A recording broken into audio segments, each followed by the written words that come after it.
जब भी silk road का नाम आता है तो जहन में क्या आता है? शायद एक बहुत ही शानदार तस्वीर, है ना? प्राचीन दुनिया के ग्लोबल ट्रेड की एक भव्य कहानी। एक ऐसा रास्ता जो चीन से शुरू होकर रोम तक जाता था और जिसने दुनिया को हमेशा के लिए बदल दिया। लेकिन क्या ये कहानी इतनी सीधी और सरल है? क्या सिल्क रोड वाकई बस एक ही रास्ता था जैसा हमें अक्सर नक्शों में दिखाया जाता है? या फिर इस तस्वीर का एक बहुत बड़ा हिस्सा गायब है? चलिए इस विषय की गहराई में उतरते हैं। आज जो हम समझने की कोशिश कर रहे हैं उसका मेन पॉइंट यही है कि जो पारंपरिक कहानी हम सुनते हैं उसमें से इसका सबसे जरूरी हिस्सा, इसका दिल ही गायब है, और वो है भारत। तो सबसे पहले ये समझना जरूरी है कि प्राचीन भारत दुनिया से आखिर जुड़ा कैसे था। ये कोई एक तरफा कनेक्शन नहीं था, बल्कि ये दो बहुत बड़े फ्रंट्स पर एक साथ काम कर रहा था। देखिए, भारत की जो एक सेंट्रल पोजीशन थी वो सिर्फ जमीनी रास्तों की वजह से नहीं थी। असली खेल था जमीन और समंदर दोनों पर महारत का। एक तरफ ग्रैंड ट्रंक रोड जैसे रास्ते थे जो भारत को सेंट्रल एशिया से जोड़ते थे, तो दूसरी तरफ समंदर का एक बहुत ही सोफिस्टिकेटेड नेटवर्क था। और कमाल की बात यह है कि ये दोनों आपस में जुड़े हुए थे, जिससे भारत एक यूनिक, एक ग्लोबल चौराहे की तरह बन गया था। और जो बात इसे और भी दिलचस्प बनाती है वो है मॉनसूनी हवाओं की भूमिका। ये सिर्फ मौसम का एक पैटर्न नहीं था, ये उस जमाने की एक तरह की टेक्नोलॉजी थी। सोचिए, एक नेचुरल भरोसेमंद इंजन। प्राचीन भारतीय और अरब नाविकों ने इन हवाओं के साइकिल को समझ लिया था। उन्हें पता था कि साल के किस समय किस दिशा में जाना है। इससे समंदर में लंबी यात्राएं न सिर्फ मुमकिन हुई बल्कि काफी सटीक और सुरक्षित भी हो गईं, जो उस युग में एक बहुत बड़ा एडवांटेज था। और इस ज्ञान ने तो व्यापार में एक क्रांति ही ला दी। इसका सबूत हमें पहली सदी के एक ग्रीको रोमन दस्तावेज पेरिप्लस ऑफ द इरिथियन सी में मिलता है। ये किसी इतिहासकार ने नहीं, बल्कि शायद किसी व्यापारी या जहाज के कप्तान ने लिखा था। इसमें हिप्पालस नाम के एक नाविक का जिक्र है जिसने खुले समंदर के पार एक सीधा रास्ता खोजा था, और इस खोज ने महीनों के सफर को हफ्तों में बदल दिया था। चलिए अब रास्तों से हटकर ये देखते हैं कि इन पर असल में हो क्या रहा था, मतलब ट्रेड किस चीज का हो रहा था। प्राचीन भारत सिर्फ एक गुजरने की जगह नहीं था, ये एक हलचल भरा ग्लोबल बाजार था। भारत से दुनिया भर में बहुत ही कीमती चीजें एक्सपोर्ट होती थी। मसाले, जिनकी कीमत रोम में सोने के बराबर थी, बेहतरीन कॉटन और सिल्क के कपड़े, और हाथी दांत से लेकर हीरे और नीलम जैसे कीमती सामान। इस एक्सपोर्ट ने न सिर्फ भारत को अमीर बनाया, बल्कि व्यापारियों के बड़े बड़े संगठन खड़े कर दिए। लेकिन सिर्फ सामान ही नहीं, भारत से ज्ञान भी एक्सपोर्ट हो रहा था।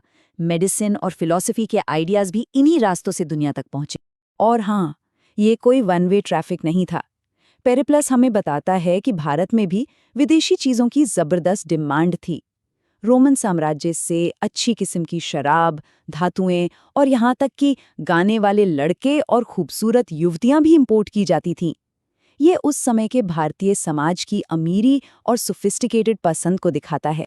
अब इतना बड़ा ट्रेड क्या ये बिना किसी सिस्टम के चल रहा था? बिल्कुल नहीं। ये बहुत ज्यादा ऑर्गेनाइज्ड था, और इसका क्रेडिट जाता है श्रेणी को। श्रेणी क्या थी?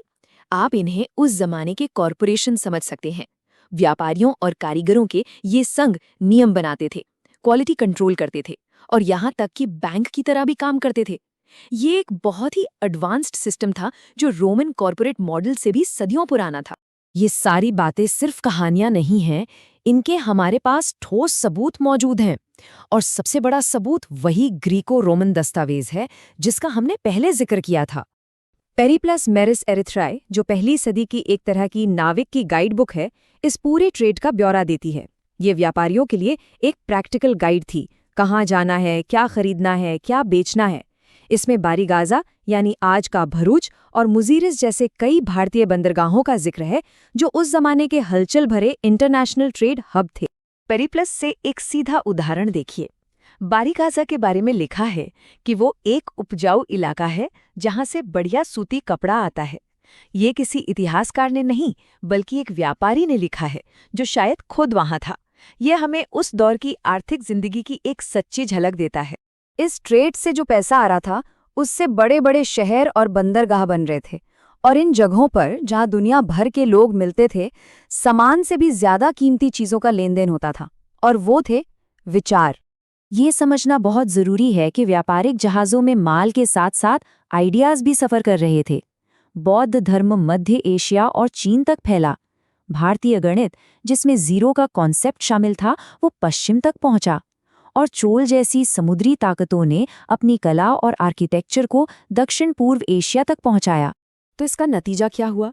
सिर्फ आर्थिक समृद्धि नहीं, बल्कि पूरी दुनिया पर भारत का एक गहरा और स्थायी सांस्कृतिक असर पड़ा। मतलब भारत एक ट्रेड हब होने के साथ साथ प्राचीन दुनिया में कल्चरल ग्लोबलाइजेशन का एक बहुत बड़ा इंजन भी था। ये सिर्फ बाजार नहीं था, बल्कि संस्कृतियों का संगम था। तो अब इन सभी सबूतों को एक साथ रखकर हम कहानी को एक नए नज़रिए से देख सकते हैं और ये भी समझ सकते हैं कि इतिहास में भारत की इस केंद्रीय भूमिका को नज़रअंदाज क्यों किया गया। तो सबसे पहले सिल्क रोड को एक लाइन की तरह सोचना बंद करना होगा। ये एक सड़क नहीं, एक बहुत बड़ा नेटवर्क था, एक जाल। और इस नेटवर्क का सेंटर, जहां सारे रास्ते आकर मिलते थे, वो भारत था। भारत कोई साइड स्टॉप नहीं था, वो धुरी था जिसके बिना ये नेटवर्क चल ही नहीं सकता था। और ये कोई छोटी मोटी कुछ 100 साल की भूमिका नहीं थी। ये टाइमलाइन दिखाती है कि मौर्य साम्राज्य के ज़माने से लेकर पहली सदी में रोम के साथ समुद्री व्यापार और फिर 11वीं सदी में चोलों की ताकतवर नौसेना तक, भारत हजारों सालों तक दुनिया को जोड़ने वाला एक अहम कनेक्टर बना रहा। तो फिर सवाल ये उठता है कि ये कहानी भुलाई क्यों गई? इसकी एक बड़ी वजह है कॉलोनियल और यूरोसेंट्रिक इतिहास लेखन। मतलब जब इतिहास को यूरोप के नज़रिए से लिखा गया, इस सोच ने व्यापार के यूरोपियन एंड पर ज्यादा ध्यान दिया और भारत जैसे अहम केंद्रों की भूमिका को कम करके आंका, क्योंकि ये उस कहानी में फिट नहीं बैठता था जिसमें यूरोप को दुनिया का केंद्र माना जाता था। और आखिर में ये सब हमें एक जरूरी सवाल के साथ छोड़ जाता है। आज जब दुनिया भर में नए आर्थिक गलियारे बन रहे हैं, तो क्या एक प्राचीन ग्लोबल कनेक्टर के तौर पर भारत की इस भूमिका से कोई सबक सीखा जा सकता है? ये इतिहास सिर्फ अतीत के बारे में नहीं है, बल्कि ये भविष्य के लिए भी उतना ही जरूरी है।